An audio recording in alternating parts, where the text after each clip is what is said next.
ఈరోజు సరే ఏడాది పాలనలో భాగంగా డీటెయిల్డ్గా బీఆర్ఎస్ పార్టీ తరఫున 7వ తారీఖు నాడు ఈ ప్రభుత్వ వైఫల్యాలపైన ఛార్జ్షీట్ వేస్తాం. కానీ ఈరోజు ఈ ఏడాది కాలంలో రేవంత్ రెడ్డి యొక్క డబుల్ స్టాండర్డ్స్, రేవంత్ రెడ్డి గారి యొక్క రెండు నాల్కల ధోరణి, ప్రతిపక్షంలో ఒక మాట, అధికారంలోకి వచ్చిన తర్వాత ఆయన మాట మార్చిన తీరు కావచ్చు. ఈవెన్ కొన్ని సందర్భాల్లో ముఖ్యమంత్రిగానే ముందొక మాట తర్వాత ఒక మాట, అంటే ముఖ్యమంత్రిగా బాధ్యతలు చేపట్టిన తర్వాత కూడా ఆయన మాట మార్చిన తీరు.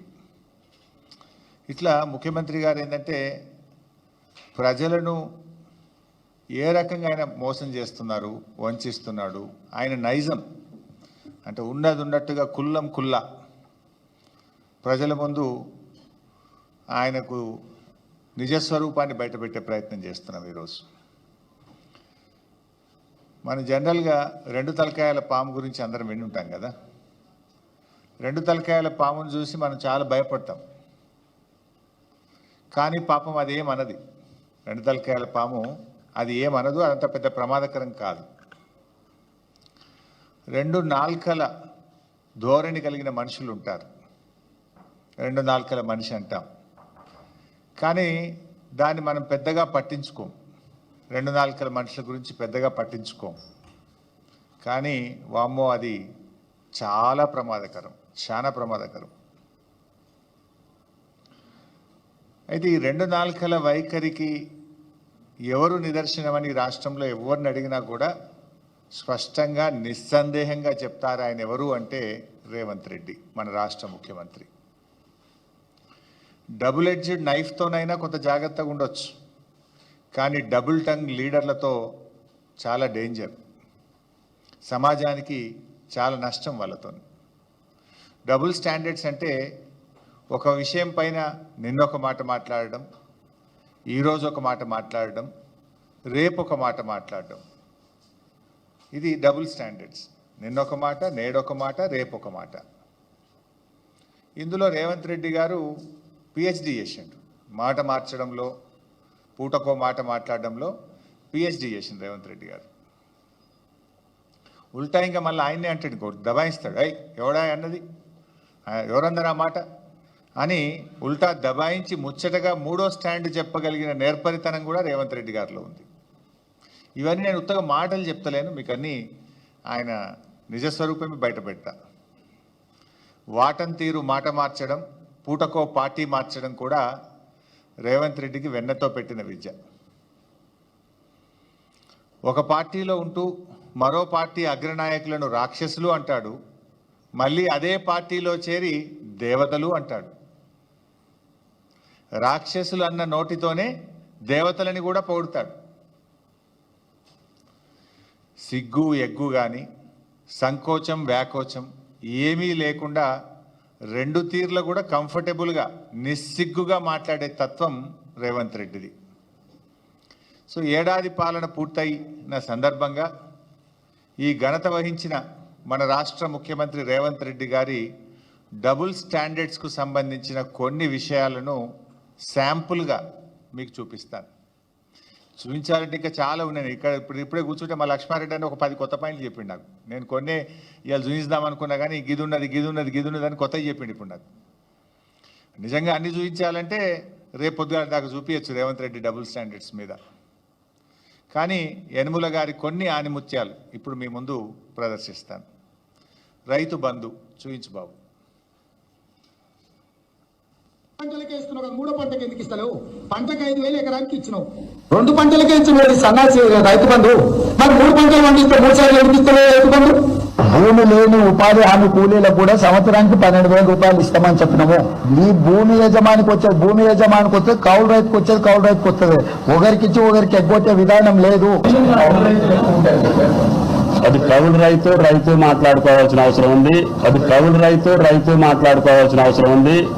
పంటలకే ఇస్తున్నావు, 3 పంటకి ఎందుకు ఇస్తలేవు? మీరు చూశారు, 2 పంటలకే ఎందుకు ఇస్తావు, 3 పంటలకు రైతు బంధు ఇవ్వాలన్నాడు. ఉన్న పంటకు ఎగబెట్టిండు కదా ఈ రేవంత్ రెడ్డి. ఇప్పుడు ఉన్న పంటకే రైతు బంధు ఎగబెట్టిండు. అంటే ఎన్నికల ముందు ఇంకో మాట చూశారు, కౌలు రైతుకు ఇస్తాం, రైతుకు కూడా ఇస్తామన్నాడు రైతు బంధు. కౌలు రైతుకి ఇచ్చినామని రైతుకు ఎగ్గొట్టం, రైతుకి ఇచ్చినామని కౌలు రైతుకు ఎగ్గొట్టం అన్నాడు ఆనాడు రేవంత్ రెడ్డి గారు. ఇవాళ ఏమంటున్నారు, అది కౌలు రైతు రైతు ఇద్దరు మాట్లాడుకోవాలి అని చెప్పి నిస్సిగ్గుగా మాట మార్చిన ఈ ప్రభుత్వ తీరు మీరు గమనించవచ్చు. ఇప్పుడు ఏమంటున్నారు, అధికారంలోకి రాగానే అది కౌలు రైతా వాళ్ళే తెలుసుకోవాలి, మాకు సంబంధం లేదన్నారు. ఆ రోజేమో కౌలు రైతుకు ఇస్తాం, రైతుకు ఇస్తాం, 3 పంటలకు రైతు బంధు ఇస్తా అన్నాడు. నిన్న మాట్లాడుతుండు సిగ్గు లేకుండా ముఖ్యమంత్రి. ఏం మాట్లాడుతుండు నిన్న, గత ప్రభుత్వం అట యాసంగి పంటలో రైతు బంధు ఎగ్గొట్టిందట. రైతు బంధు డబ్బులు ఇవ్వడానికి మేము జమ చేసి ప్రకటన కూడా చేస్తే ఎలక్షన్ కమిషన్ కంప్లైంట్ ఇచ్చింది మీరు, రైతు బంధును ఆపింది మీరు. ఇంకా అప్పుడు నువ్వు రెచ్చిపోయి ఏమన్నావు, ఇప్పుడైతే 10,000 మేము వస్తే 15,000 రైతు బంధు వేస్తా అని ఎన్నికల్లో ప్రచారం చేసినావు. డిసెంబర్ 7వ తారీఖు నాడు నువ్వు ముఖ్యమంత్రిగా బాధ్యత తీసుకున్నావు. నాట్లు ఎప్పుడు పడతాయి తెలంగాణలో, డిసెంబర్ 7 తర్వాత 10 తర్వాత జనవరి దాకా పడుతుంటాయి నాట్లు. ఎప్పుడైనా డిసెంబర్, జనవరి, ఫిబ్రవరిలో రైతు బంధు వేసినాం. ఇప్పుడు నువ్వు ఎప్పుడు ఇస్తా అంటున్నావు రైతు బంధు, జనవరి 17వ తారీఖు తర్వాత రైతు బంధు ఇస్తా అంటున్నావు. డిసెంబర్ 7 నాడే నువ్వు ముఖ్యమంత్రి అయితివి, మరి నువ్వు ఇవ్వాలి కదా రైతు బంధు. ఇప్పుడు జనవరి 17కి ఇస్తా అంటున్నావు, జనవరి 17కు డిసెంబర్ 7కు మధ్య తేడా 40 రోజులు. అంటే రైతు బంధు ఎగ్గొట్టింది రేవంత్ రెడ్డి, నిస్సిగ్గుగా గత ప్రభుత్వం ఎగ్గొట్టిందని చెప్పగలిగిన నేర్పరితనం కూడా రేవంత్ రెడ్డిలో ఉంది. అంటే దొంగే దొంగ అన్నట్టు ఈయన ఎగ్గొట్టింది రేవంత్ రెడ్డి, రైతు బంధును ఆపింది రేవంత్ రెడ్డి, కేసీఆర్ ఎగ్గొట్టిండు, బీఆర్ఎస్ ప్రభుత్వం ఎగ్గొట్టిందని ఉల్టా చోర్ కోత్వాల్కు డాంటే అనే విధంగా మాట్లాడిండు.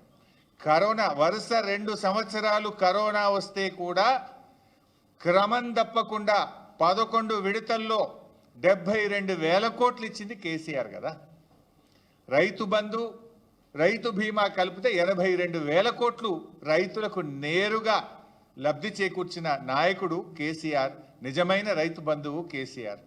నువ్వు అవి ఆపుకుంటా కొర్రీలు పెట్టి అంత కొడితే 20,000 కోట్లు ఇచ్చినావు. ఇంకా 11,000 కోట్ల రుణమాఫీ ఉన్నది. నువ్వు ఇచ్చిన 20,000 కోట్లు కేసీఆర్ గారు ఒక్క రైతు బంధు, రైతు బీమాకి ఇచ్చిన డబ్బు 82,000 కోట్లు. అంటే నీకంటే 4 రెట్లు అధికంగా ఇచ్చిండు కేసీఆర్ గారు. ఈ రకంగా రైతు బంధు విషయంలో 3 పంటలకు ఇవ్వాలన్న రేవంత్ రెడ్డి, ఉన్న పంటకు ఎగ్గొట్టిన రేవంత్ రెడ్డి నిజస్వరూపం మీ ముందు పెట్టాం. అదేవిధంగా రెండవది బతుకమ్మ చీరలు. బతుకమ్మ చీరల్లో ఎట్లా మాట్లాడిండు, ఆయన నోటికి మొక్కాలి, చాలా గొప్ప సుభాషితాలు వల్లించిండు.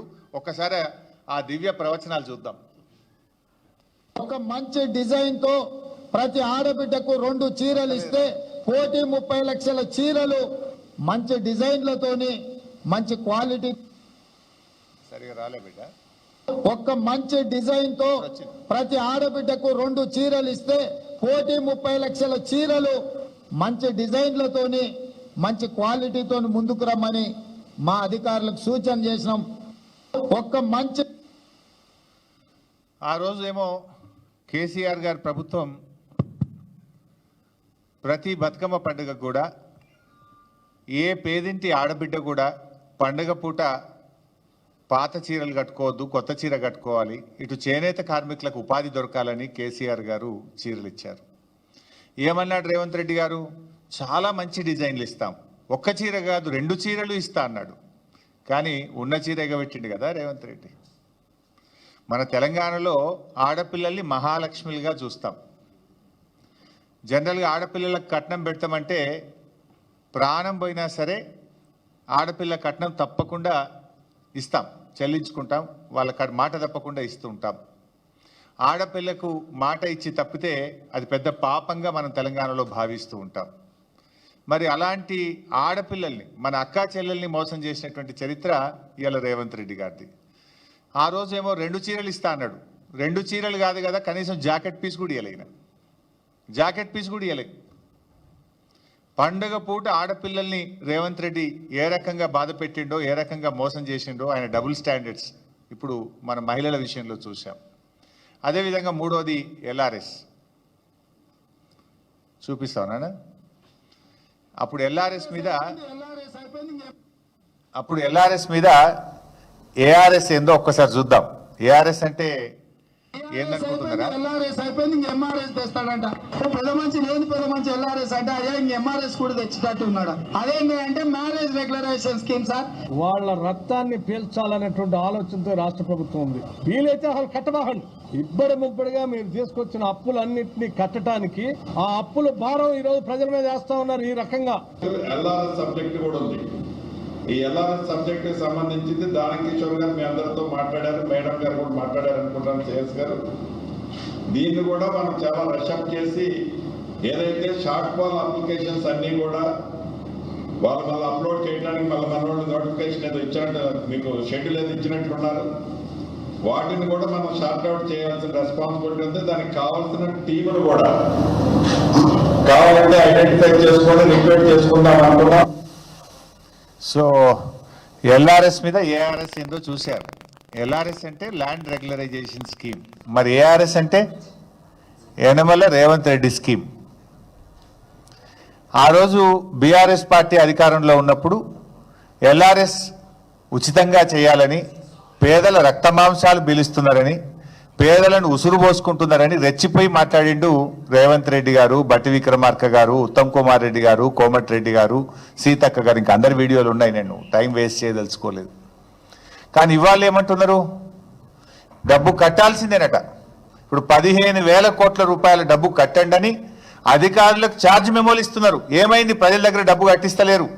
ప్రజల్ని బెదిరించండి, అవసరమైతే కడీలు వీకండి, లేఅవుట్లు కూల్చండి, ప్రజల చేత డబ్బు కట్టించండి అని చెప్పి ఇవాళ ప్రజల రక్త మాంసాలు పీల్చి ఇవాళ ఎల్ఆర్ఎస్ డబ్బులు పేద ప్రజల దగ్గర వసూలు చేస్తూ ఉన్నారు. నేను అడుగుతా ఉన్నా, ఆ రోజు ఉచితంగా చేయాలన్న మీరు ఇవాళ పేద ప్రజల రక్త మాంసాలు ఎందుకు పీలుస్తున్నారు? ఎందుకు ఎల్ఆర్ఎస్ కు ప్రజలు డబ్బులు కట్టాలి? కట్టద్దు అని బట్టి విక్రమార్క మాట్లాడింది కదా, గదే మాట మేమంటున్నాం. తెలంగాణ ప్రజలారా ఎల్ఆర్ఎస్ కట్టకండి. ఆనాటి బట్టి గారి మాటని నేను ఇవాళ చెప్తా ఉన్నా. నిజంగా మీరు మనుషులైతే, మాట మీద నిలబడే తత్వం ఉంటే, పేదల మీద ప్రేమ ఉంటే ఎల్ఆర్ఎస్ ను ఉచితంగా చేయాలని బీఆర్ఎస్ పార్టీ డిమాండ్ చేస్తుంది. 4వది నిరుద్యోగులు. ఇందులో అయితే ట్రిపుల్ స్టాండర్డ్గా, డబుల్ స్టాండర్డ్ కాదు, మనోడు ట్రిపుల్ స్టాండర్డ్. ఇది కూడా ఒక్కసారి చూద్దాం. ట్రిపుల్ స్టాండర్డ్ అది ప్రతిపక్ష నాయకుడిగా ఆయన పెట్టిన ట్వీట్, అపోజిషన్ లో పెట్టినప్పుడు ట్వీట్, ముఖ్యమంత్రి అయిన తర్వాత మాట్లాడింది. ఒకసారి చదువు రాని వాళ్ళను ఇవాళ ప్రభుత్వం పరీక్షలు వేయాలంటారు, గ్రూప్ 1 పరీక్షలు వాయిదాలు వేయాలంటారు. నేను మన మా పిల్లలు కూడా పరీక్షలు కొందరు వాయిదేరు, ముందు కోరు, కొందరు వెనుక కోరు అంటారు. తప్పకుండా పరీక్షలకు సంబంధించి కూడా మా పొన్నం ప్రభాకర్ గారికి చెప్తున్నా, పిల్లలు రోడ్డు ఎక్కే బదులు మన ప్రభుత్వం వినడానికి సిద్ధంగా ఉంది.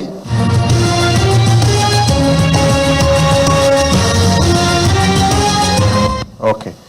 సో పోటీ పరీక్షల విషయంలో రేవంత్ రెడ్డిది డబుల్ స్టాండర్డ్ కాదు. ఆ రోజు ప్రతిపక్షంలో ఉన్నప్పుడు గ్రూప్ 2, గ్రూప్ 1 ఎగ్జామ్స్ కేసీఆర్ గారు పెట్టాలని నిర్ణయం తీసుకుంటే వాయిదా వేయాలి, 2 పరీక్షలు ఒక్కసారి ఎట్లా రాస్తారు అని చెప్పి ఈయన గారు ఆ రోజు మాట్లాడినాడు, ట్వీట్ పెట్టినాడు.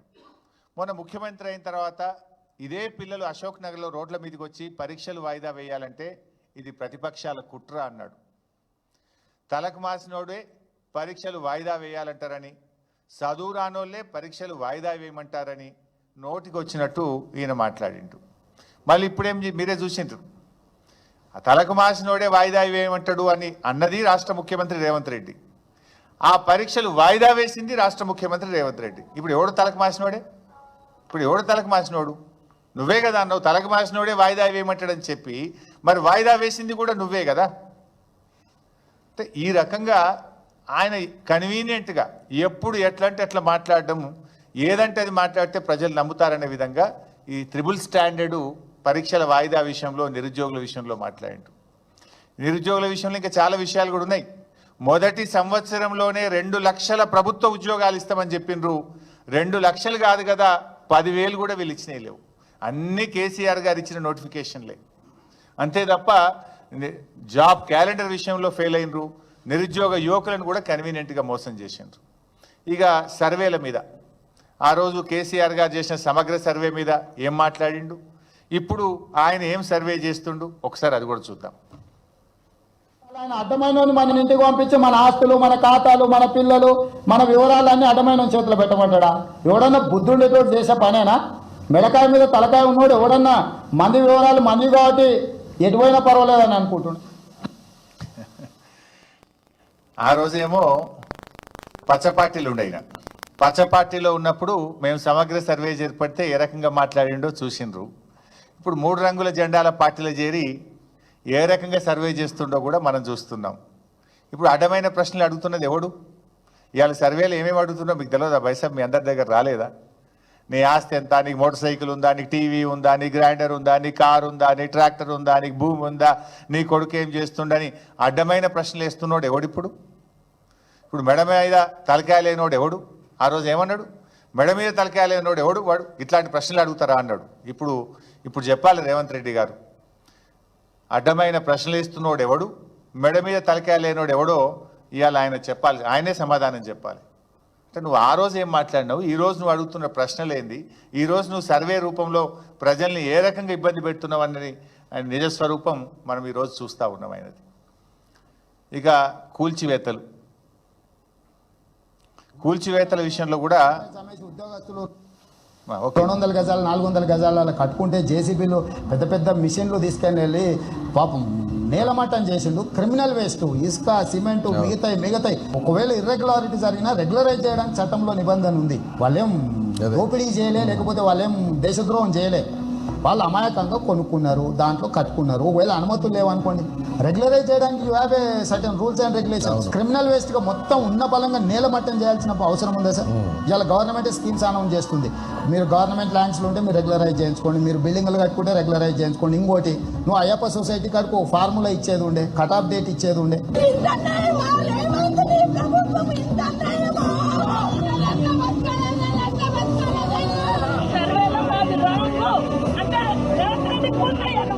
నిలబెట్టడం చాలా కష్టం. పడగొడతా ఒక్క నిమిషం, ఒక్క నిమిషం. ఇచ్చేది వాళ్ళు, కూల్చేది వాళ్ళు, చంపేది కూడా వాళ్ళైతే బాగుండు. చంపేయండి, వదిలిపోద్ది. సిస్టమ్ ఏంటిది? ఇది కరెక్ట్ కాదు. ఇది నా బుక్స్ కూడా అక్కడనే పడిపోయింది. అందరి బుక్స్, ఫ్యామిలీ మొత్తం బుక్స్ అక్కడనే ఉన్నాయి. మా బ్యాగులు కూడా తీయలేరా? చూసాం నేడేం చేస్తుండో మీరు చూశారు. బీఆర్ఎస్ హయాంలో కొన్ని అక్రమ కట్టడాలను కూలిస్తే అది జాతి ద్రోహం అని, అది క్రిమినల్ వేస్టలని కిరాక్ మాటలు మాట్లాడిండు రేవంత్ రెడ్డి ఆ రోజు. ఇవాళ అధికారంలోకి వచ్చిన తర్వాత ఇష్టం వచ్చినట్టుగా పేదల ఇండ్లను ఏ రకంగా కూలుస్తున్నాడో మీరు చూశారు. ఇది అన్యాయం అని అడ్డొస్తామని మేము మాట్లాడితే మమ్మల్ని కూడా బుల్డోజర్లు ఎక్కించి మిమ్మల్ని తొక్కుతా, చంపుతా అని ఎంత ఘోరంగా ఈ ముఖ్యమంత్రి మాట్లాడిండో మీరు చూసాం. ఇవాళ హైదరాబాద్లో ఎక్కడ చూసినా రేవంత్ రెడ్డి విధ్వంసాలు, శిథిలాలే కనబడతాయి. ఈయన ఏడాది పాలనలో కూల్చిన ఇండ్లే ఎక్కువ, కట్టిన ఇల్లు అయితే ఒక్కటి లేదు.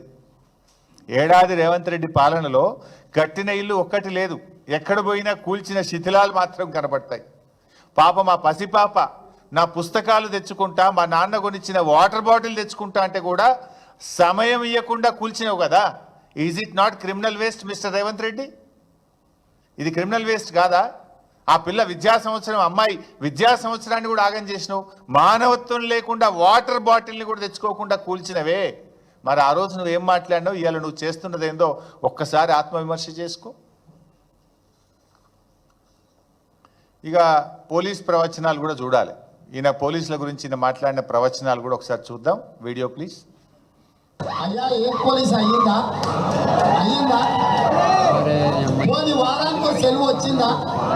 గణేష్ పండుగలకు లేకపోతే రంజాన్ పండుగలకు హైదరాబాద్కి డ్యూటీ వేస్తే రోడ్ల మీద 10 రోజులు ఉంటే స్నానాలు చేయక డ్రాయర్ మోసుకపోయి రోడ్డు మీద ఉంటే నేను పోలీసు వాళ్ళ కుటుంబం నుంచి వచ్చిన.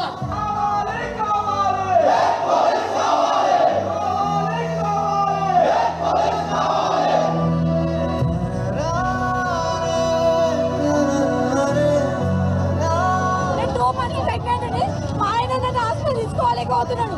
నా బాబు 18 నెలలు.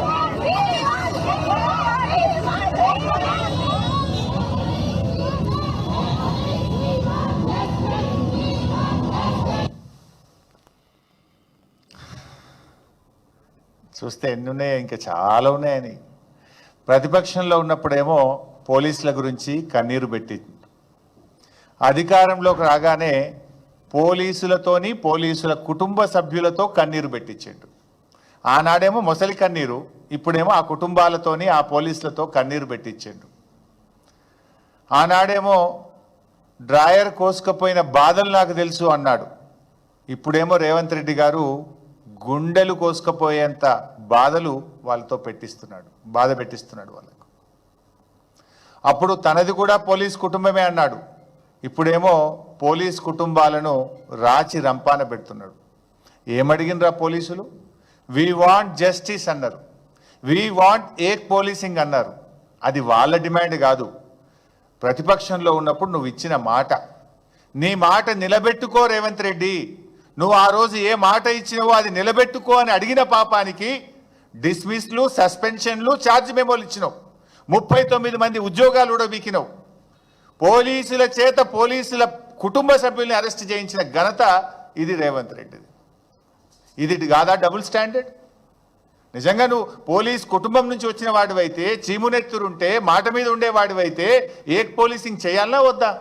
వాళ్ళు రోడ్ల మీదకి రాగానే హోంమంత్రిగా, ముఖ్యమంత్రిగా ఉన్న నువ్వు వాళ్ళను పిలిచి మాట్లాడి ఇచ్చిన మాట నిలబెట్టుకొని సమస్యను పరిష్కారం చేయాలి. కానీ వాళ్ళను అరెస్ట్ చేసినావు, డిస్మిస్ చేసినావు, ఉద్యోగాలు ఉడబీకి నీ యొక్క నియంతృత్వాన్ని చాటుకున్నావు. ఇది డబుల్ స్టాండర్డ్. ఇక మద్యం అమ్మకాల మీద ఈయన మాయదారి మాటలు కూడా ఒకసారి చూద్దాం. 10 వార్డులు ఉంటాయి, 20 బెల్ట్ షాపులు అయినాయి. ఇలా ఇంట్లో ఆయన తాగుపోతే కష్టం ఉంటే పిల్లగాడు కూడా తాగొచ్చినాక వాడిని ఎక్కడ పట్టాలి, ఈయన ఎక్కడ పట్టాలి? వీళ్ళు చేసే, మీరు కష్టం చేసి సంపాదించింది దాచిపెడితే రూపాయి బెల్ట్ షాప్ ఉంటే గట్టే పరిస్థితి వస్తే ఇక సంసారాలు ఏమన్నా బాగుపడతాయా? మీరు ఆలోచన చేయండి. ఇవాళ ఎవరైనా పిల్లగాడు తాగుపోతే అయితే పిల్లలు ఇస్తారా? మీరు ఆలోచన చేయండి అక్కలారా.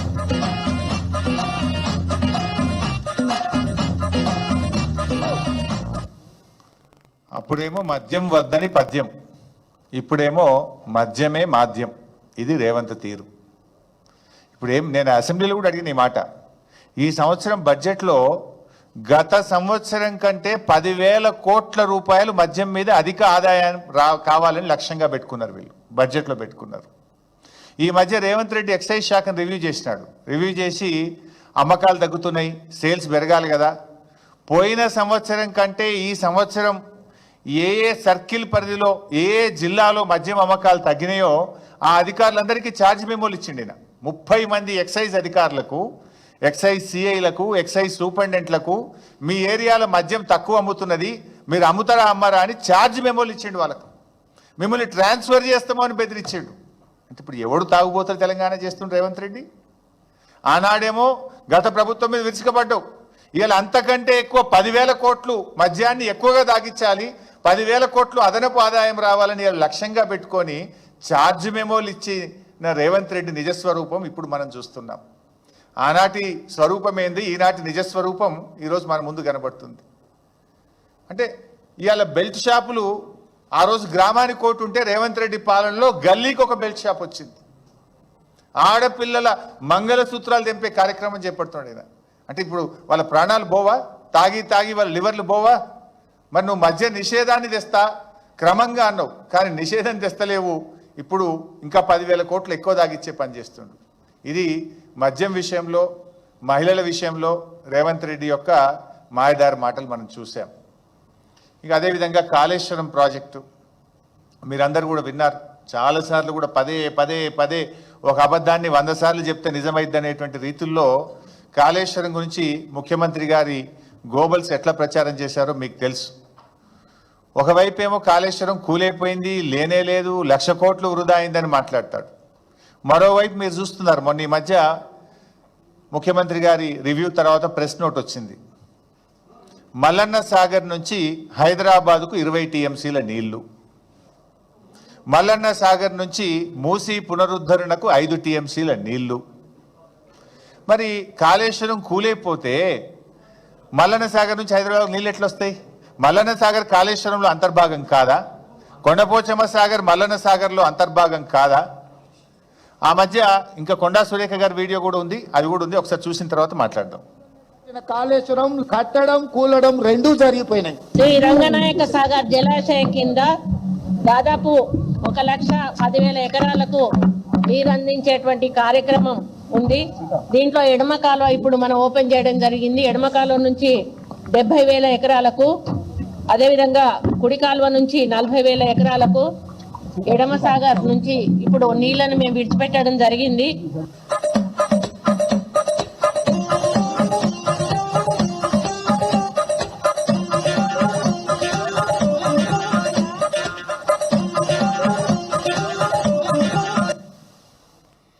చూసారు కదా బైసాబ్, కాళేశ్వరం కట్టుడైపోయిందట, కూలుడైపోయిందట. మరి కూలుడైపోతే 20 టీఎంసీల నీళ్లు హైదరాబాద్కి ఎట్లా వస్తున్నాయి? 5 టీఎంసీల నీళ్లు మూసీకి ఎట్లా వస్తాయి? మన మంత్రి గారేమో 1,10,000 ఎకరాలకు నీళ్ళు ఎట్లా విడుదల చేసే? మరి ఈ రకమైనటువంటి గోబల్స్ ప్రచారం. ఇవాళ ముఖ్యమంత్రి గారు బహుశా సిద్దిపేట జిల్లాకు పోతున్నాడు. కోకోకోలా ఫ్యాక్టరీ ఒకటి ఇనాగ్రేషన్ చేయడానికి వెళ్తారు. అది ఎడికెళ్ళి వచ్చింది? కోకోకోలా కంపెనీకి సరఫరా అయ్యే నీళ్లు కూడా కాళేశ్వరం నీళ్ళే. అసలు ఆ కోకోకోలా కంపెనీ ఎందుకు పెట్టిందాడా?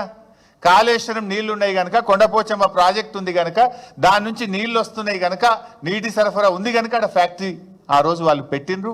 ఆనాడు కేసీఆర్ గారు ఆ భూ నిర్వాసితులకు అక్కడ ఉద్యోగాలు దొరకాలని ఫ్యాక్టరీ పెట్టించిండ్రు.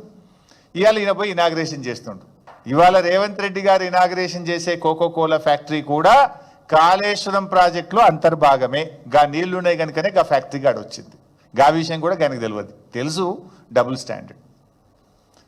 ఇక సోనియా గాంధీ గారు, అది కూడా ఒకసారి చూస్తే అయిపోతుంది. సోనియా గాంధీ ఎందుకంటే పాపం ఆగాదు, నేను చెప్పినాక వెట్రా బిడ్డ ఎంత తొందరపడుతున్నారు నాయన.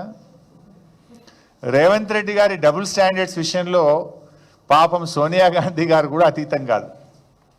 చివరికి ఆమె మీద కూడా తన 2 నాల్కల ధోరణి రేవంత్ రెడ్డి గారు ఎలా ప్రయోగించారో ఒక్కసారి చూద్దాం.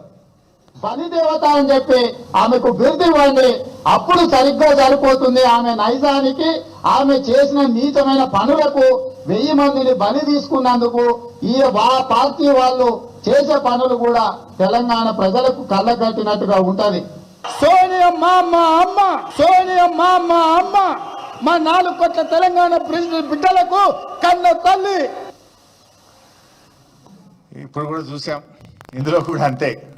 పచ్చ పార్టీలో ఉన్నప్పుడేమో బలిదేవత, 3 రంగుల జెండా పట్టంగానే అమ్మ, పెద్దమ్మ, అమ్మమ్మ, దేవత.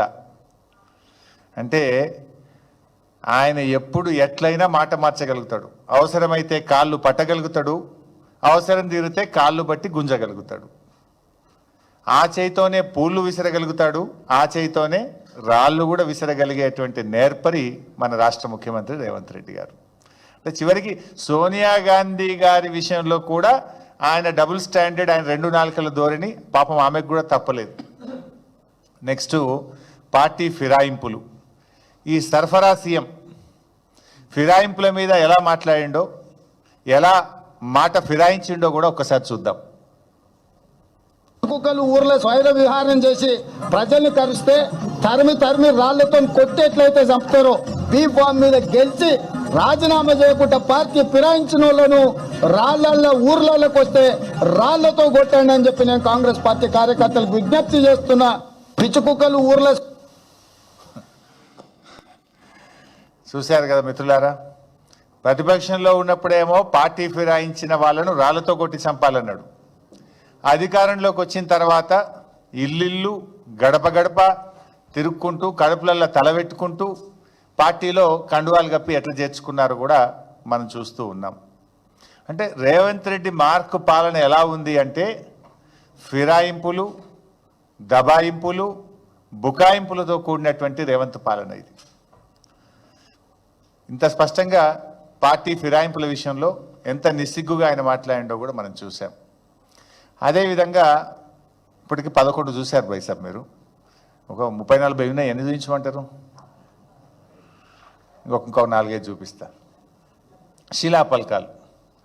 శిలాపలకాల మీద ప్రతిపక్షంలో ఉన్నప్పుడు ఏమంటుండే అంటే, శిలాపలకాల మీద పేర్లు అవసరమా అని ఒక విచిత్రమైన మాటలు మాట్లాడుకుంటూ పేర్లు ఎందుకు, హోదా రాస్తే చాలు కదా, ముఖ్యమంత్రి అనో మంత్రిని రాస్తే చాలు, వీళ్ళ పేర్లు అవసరమా అన్నాడు. ఒకసారి చూద్దాం. ఈ రాష్ట్రానికి 2, 3, 4 ముఖ్యమంత్రులు లేరు, ఒక్కడే ఉన్నాడు. గత 9.5 ఏళ్ల నుంచి ఎక్కడ శిలాఫలకం వేసినా తెలంగాణ ముఖ్యమంత్రి కల్వకుంట్ల చంద్రశేఖరరావు అని పేరు ఎందుకు రాస్తారు? తెలంగాణ ముఖ్యమంత్రి అని రాయొచ్చు కదా. ఇప్పుడు ఏమైతుంది తెలుసా వైసం, అప్పుడేమో పేరు రాస్తే పేరే వద్దన్నాడు, ఇప్పుడు ఫోటో పెట్టుకున్నాడు ఈయన. ఈ మధ్య మీరు ఎక్కడ శిలాఫలకాలు చూసినా రేవంత్ రెడ్డి పేరుతో పాటు ఆయన ఫోటో కూడా పెట్టుకున్నాడు. ఆయనాడేమో పేరే వద్దన్నాడు, ఇప్పుడు పేరు పక్కన ఫోటో పెట్టుకున్నాడు రేవంత్ రెడ్డి. ఇది డబుల్ స్టాండర్డ్. ఇది ఇక పేపర్ యాడ్లు.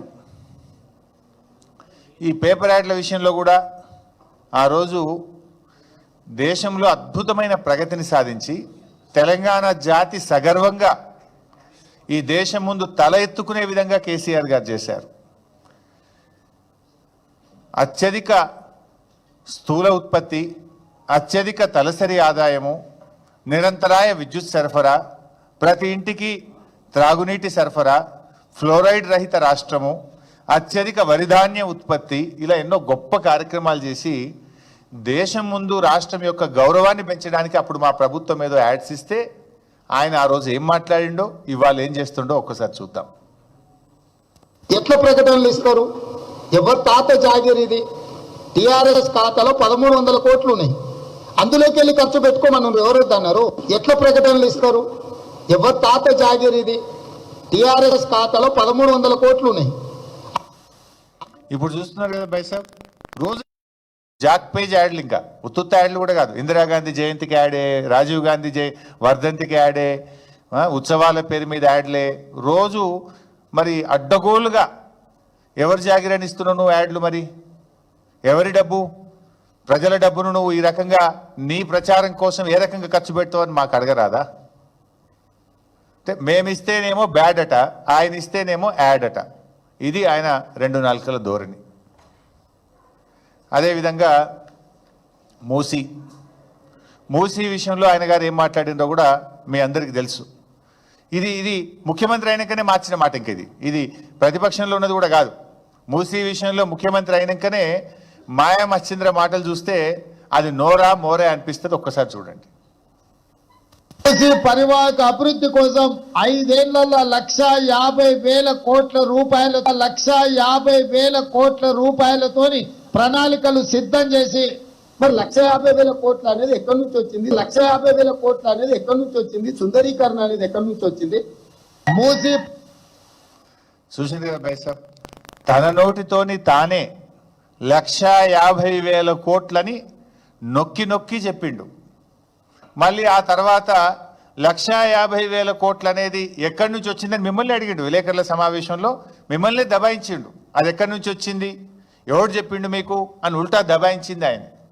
అంటే అనేది ఆయన్నే, ఉల్టా అడిగేది కూడా ఆయన్నే, దబాయించేది ఆయన్నే, మళ్ళీ బుకాయించేది ఆయన్నే, పుట్టించేటోడు ఆయన్నే, ప్రశ్నించేటోడు ఆయన్నే.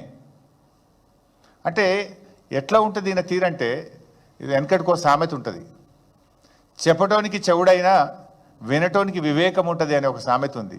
కనీసం ఆ ఇంగిత జ్ఞానం కూడా రేవంత్ రెడ్డి గారికి లేకపోయింది. నేనే చెప్పినాను కనీసం ఉండాలి కదా ఆయనకు. ఇక అప్పట్లో మా ప్రభుత్వంలో కొంతమంది కొత్త రాష్ట్రం ఏర్పడ్డది, కొంతమంది సలహాదారులు అవసరమని ఆనాడు మా ప్రభుత్వం కొంతమంది సలహాదారులను పెట్టుకున్నది. ఆ రోజు ఈయన కోర్టులో కేసేసిండు.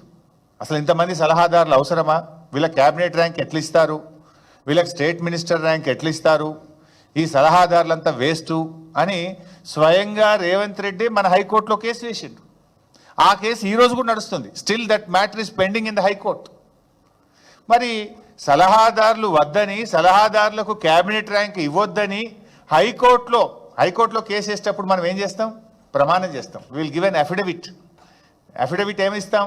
రాజ్యాంగం మీదనో దేవుడి మీదనో ప్రమాణం చేసి మనం అఫిడవిట్ ఇస్తాం. నేను చెప్పేదంతా నిజం, నేను చెప్పేదంతా కూడా నాకు తెలిసి నేను కరెక్టే అని అఫిడవిట్ ఇస్తాం హైకోర్టులో.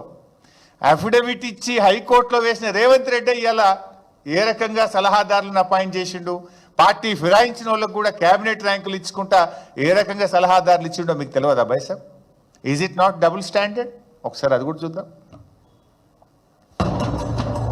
అది హైకోర్టు కేసు లెఫ్ట్ సైడ్, ఇటువైపు ఏమో క్యాబినెట్ ర్యాంక్ ఆర్డర్, ఈ ప్రభుత్వం ఇచ్చిన ఆర్డర్.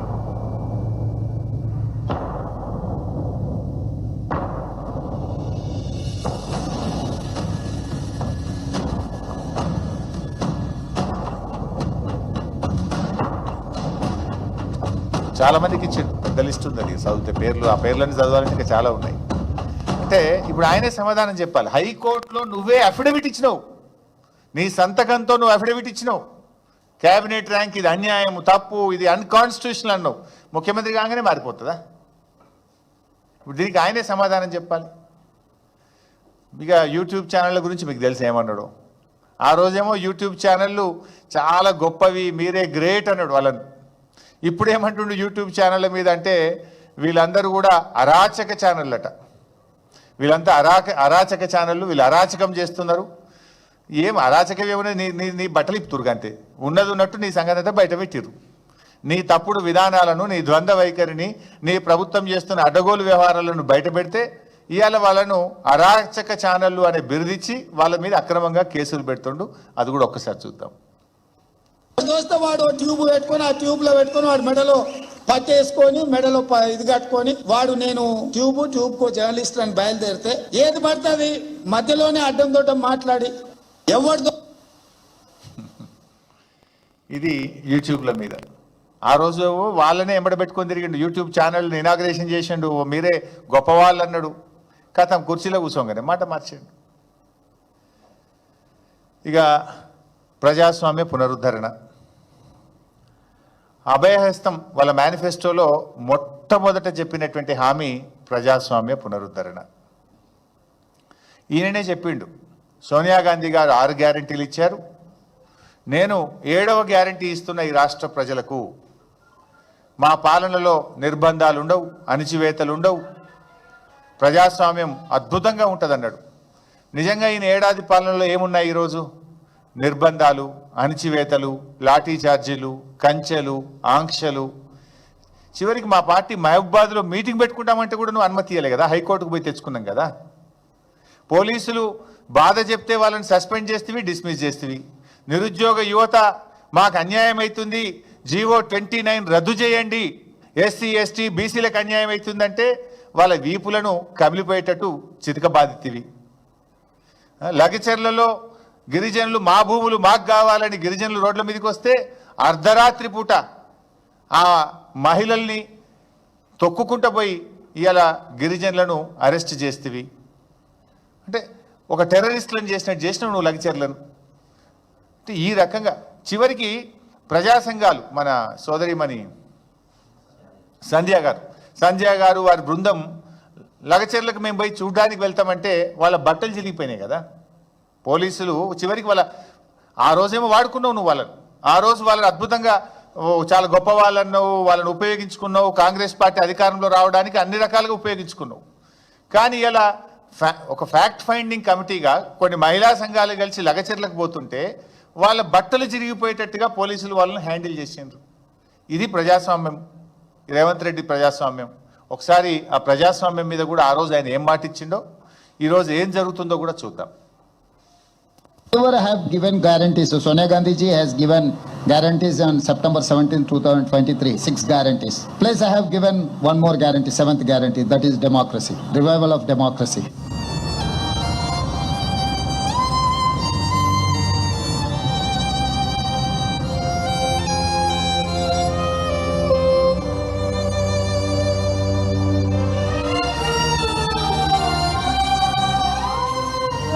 వచ్చి మా ఆయన తీసుకువెళ్ళిండ్రు సార్. ఇంతగానో దౌర్జన్యం ఎందుకు చేస్తుండ్రు?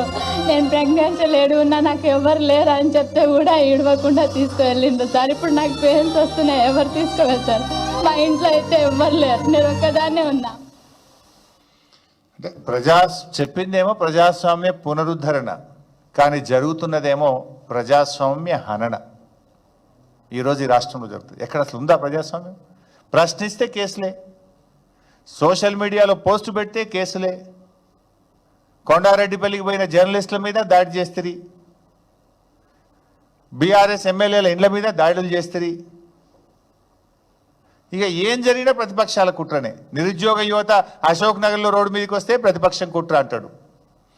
హాస్టళ్లలో పిల్లలకు విషాహారం తిని ఆసుపత్రుల పాలవుతుండ్రు, పిల్లలు చనిపోతుండ్రు అంటే ప్రతిపక్షాల కుట్ర అంటాడు. మా ఆర్ఎస్ ప్రవీణ్ మీద కేసు పెడతారు, మాట్లాడితే ప్రతిపక్షం కుట్ర. ఇదేనా ప్రజాస్వామ్యం? ఇక ఎన్కౌంటర్లు. వెనకట రేవంత్ రెడ్డి గారు ప్రతిపక్షంలో ఉన్నప్పుడు నక్సలైట్లు ఉండాలి ఈ దేశంలో, ఈ రాష్ట్రంలో. నక్సలైట్ల మీద ఏ రకంగా ఆ రోజు ముసలి కన్నీరు గార్చారో ఒక్కసారి చూద్దాం. నక్సలిజం ఉంటే నక్సలిజం తీవ్రవాదం వల్ల అభివృద్ధి కుంటుపడుతుందేమో అని ఆ రోజు అనుకున్నాం. కానీ ఇవాళ వాళ్ళు ఉంటే బాగుండేమో అనుకున్న పరిస్థితి వచ్చింది ఈ రాష్ట్రంలో.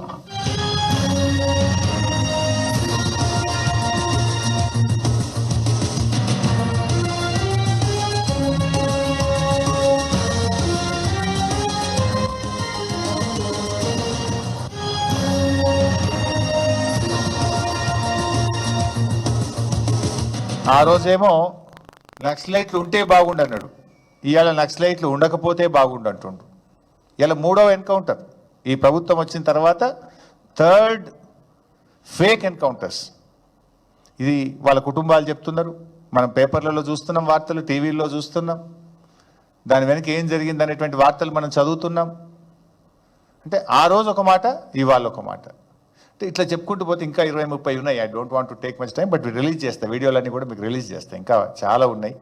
అంతెందుకే మొన్న ఎప్పుడో సిపిఐ పార్టీ వాళ్ళు ముఖ్యమంత్రి కలవడానికి పోయినరు, లెఫ్ట్ పార్టీలు. నేను పేపర్లో చూసిన, ఏంది మన లగచెర్లలో ఫార్మాసిటీ నోటిఫికేషన్ రద్దు చేయండి అంటే, ఎవరు చెప్పిండండి మీకు ఫార్మాసిటీ నోటిఫికేషన్ ఎవరు చెప్పిండు మీకు అని ఉల్టా దబాయించిండు వాళ్ళని. ఇప్పుడు ఏమైంది, ఫార్మాసిటీ నోటిఫికేషన్ రద్దు చేసిండు, మళ్ళీ ఇండస్ట్రీ నోటిఫికేషన్ ఇచ్చిండు. పేపర్లలో మీకు వచ్చిన ప్రెస్ రిలీజ్ ఏముందండి, మీకు ఎవరు చెప్పారండి ఫార్మాసిటీ అని ఆయనే దబాయించిండు లెఫ్ట్ పార్టీలు పోతే. మళ్ళీ తెల్లారి చూస్తే అట్లాగా చెప్పుకుంటూ పోతే చాలా ఉంటాయి. మన మహబూబ్నగర్ మీటింగ్లో మీరు చూసి ఉంటారు, ముఖ్యమంత్రి లేచి 7 లక్షల కోట్లు అప్పు అన్నాడు, 5 నిమిషాలకే బట్టి విక్రమార్క మాట్లాడి 8 లక్షల కోట్లు అప్పు అంటాడు. ఇక మొక్కాల వాళ్ళ నోటికి.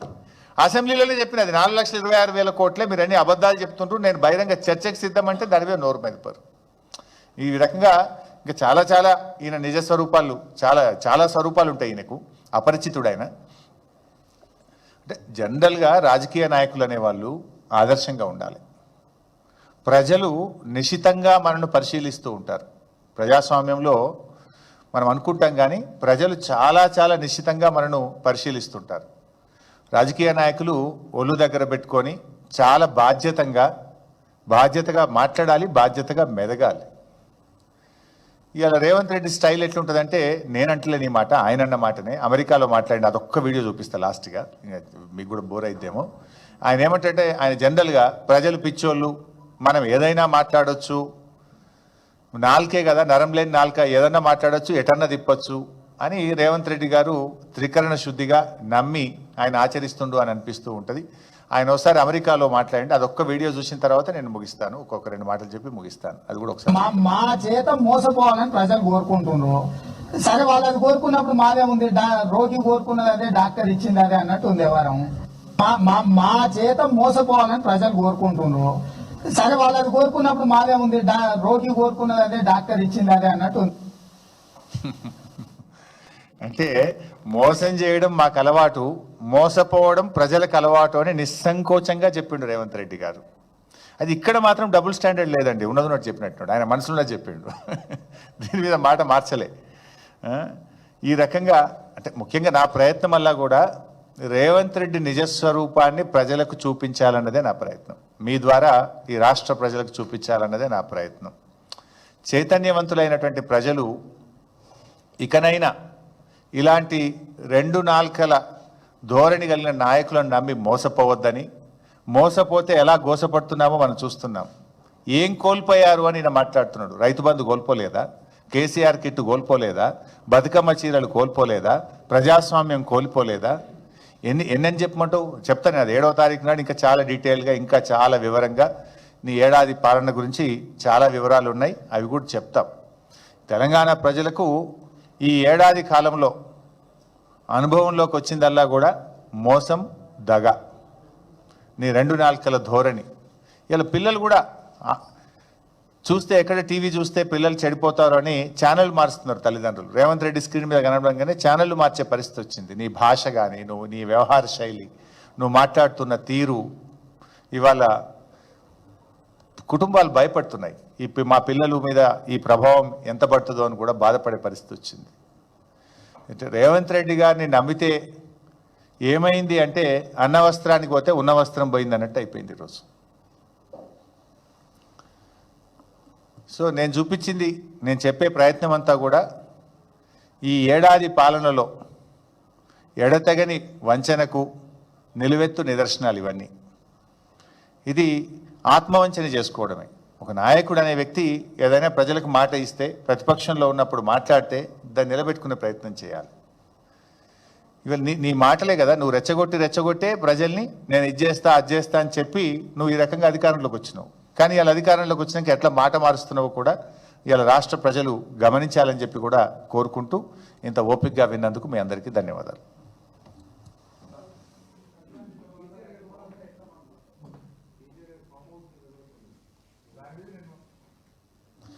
ఓపెన్ ఛాలెంజ్ చేసిన కదా నేను మొన్ననే, ఐఎమ్ రెడీ అని చెప్పిన దాని మీద ఎవరు రిప్లై ఇవ్వలే కదా. ఆయన మాట్లాడిన గంట సేపట్లో నేను దాని మీద మా పార్టీ తరఫున కామెంట్ చెప్పాను. రైతు భరోసా ఏమంటారే, రైతు భరోసా 2 పంటలకు ఇవ్వాలి, వానకాలం యాసంగి. వానకాలానికి రైతు భరోసాను ఎగ్గొట్టింది రేవంత్ రెడ్డి. యాసంగికి కూడా కలిపి ఎకరానికి 15,000 రూపాయలు వానకాలం యాసంగి కలిపి ఇవ్వాలని బీఆర్ఎస్ పార్టీ డిమాండ్ చేస్తుంది.